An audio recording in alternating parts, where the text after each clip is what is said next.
Sorry. And at this time, I have the honor and the pleasure of inviting the guest of honor, Miss Anna, to come and talk to us. Thank you.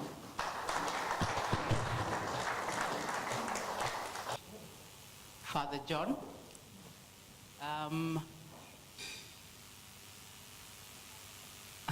you know, I feel as if I've come home because this is where I went to school and I'm a Loretta girl.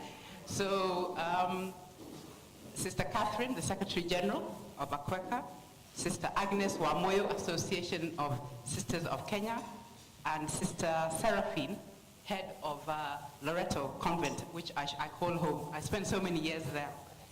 And many, many friends who I've seen here, I just want to say that I'm very honored and privileged to be here. As I said, I grew up as a Catholic daughter of Catholic parents, went to Valley Road for primary, Mosangari, went to St. Mary's for my A-levels, so I'm very much at home here. And then for university, I then went to a Catholic university called Duquesne University, which many of you actually know was the place where the charismatic movement in the Catholic Church began many years ago. So I'm very happy to be home with fellow Catholics. And thank you very, very much for the honor of inviting me to be your guest. Maybe just by background, I'd just like to say that my association with the sisterhood began many, many years ago when I was a little girl. After I was born, and I won't say when, my parents at that time, and what was common, got us scholarships to study. And they both decided to go together. And what they decided to do was to put me into a sister's home. And so for the first 1.5 years of my life, my mom, quote unquote, was actually an Italian sister. So you can see that my association went back very many years ago. And I really believe that she imparted to me a lot about spirituality and about God, and I remain grateful. She's now, I think, quite old, and she just before she went back to Italy, she called me. She was very sick in hospital, and we spent some time together, and it was a very emotional and very touching moment. So you can see it began from there. Moving on from there, my own auntie, that is my mother's sister, is a sister in the Consolata Sisters, as you all know. She's called Sister Ignacia Pia. And as I grew up, I spent many, many holidays with her in Igoji. She used to head St. Lucy's School for the Blind. So I spent many holidays with her. So I'm very familiar with, as I said, the life of the sisterhood and the work that you do in the community. And I've often thought to myself that very often it's unrecognized. It's far-reaching. For some strange reason, we tend to look, I think, in the Catholic Church to the priests with all due respect. But as they say, for a lot of marriages, behind every man is a successful woman. I think it's very true. Also, in the Catholic Church, very often behind very successful fathers, there's usually sisters who are doing a lot of work in support. So I just want to appreciate you, appreciate the immense work that you do, and just to tell you that probably in the society of today, there is no time that your service is needed more than now. As you know, we live in a world that is moving at a very fast pace for a lot of people. And I know Sister Katrina knows this because she does a lot of counseling, and that is that people actually need a lot of support in more ways than they can even think or imagine. So for me, I think that your role will become even more important in the community, and I just want to encourage you probably to make it more pronounced and to come out and be more and more visible to the community. I just want to talk a little bit about my professional background because I think that it leads us on when we look at what do we do as friends of Akweka. And I'm a financier by background. When I graduated from that Duquesne, I came and moved straight into the financial services, and I've been there for over 26, 27 years in various capacities. But in particular, I would want to talk about what we do at Women Enterprise Fund, because I think there's a lot of things that we can link up together Now, Women Enterprise Fund was a flagship of the government and a flagship of Vision 2030. And really, its mission is to empower women economically. And as you know, what we see in Kenya is that many, many women are comfortable when they're formed in groups. As you know, we have over 1 million, I think it's 1.5 million self-help groups throughout this country, in every single constituency and every single region. And very often what happens is these self-help groups that women come together for sometimes begin very, very simply. Sometimes they're as simple as just buying cups and plates. But I'm happy to say that they progress to other things. They progress to helping the community. There's some, as you know, that help the needy children in their area, the orphan children in their area. And they also go on to help each other financially. And I think I've been blessed in that I've seen miracles in some of these groups in what they're able to do, how they're able to empower women financially, and also by the fact of empowering a woman, empower a family. Because the truth of the matter is that a woman, whether she has a family or not, once she's financially stable, it's not for herself. You always find that she wants to help the people around her, she wants to help the community around her. And what we've come to see is that what began as a very harmless organization, because that is how self-help groups began. They were like, oh, well, they don't really have a legal structure. It's okay if those women are there together, let them continue, has actually become a powerful movement in Kenya, in that women are able to come together into even more sophisticated groups and do great things. We also help a lot of women actually move from the self-help groups. In other words, 2 or 3 groups come together and form SACCOs where they're able to mobilize financial resources for themselves.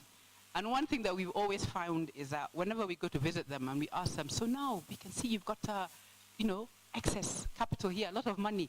What is it that you're going to do? And we're always astounded by the fact that very often is that they want to give back to the community. They always have part and parcel of that money that they want to give to either the widows in their society or the disabled.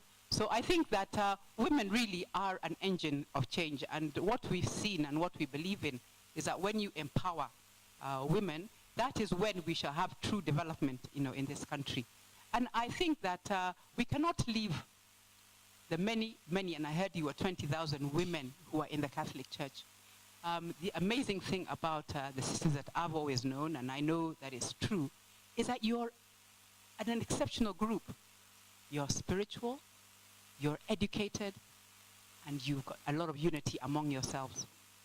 And therefore, when we talk about friends, and when you talk about in your table of being sustainable, I really believe that it's something that is very possible. And I think it's a matter of awareness.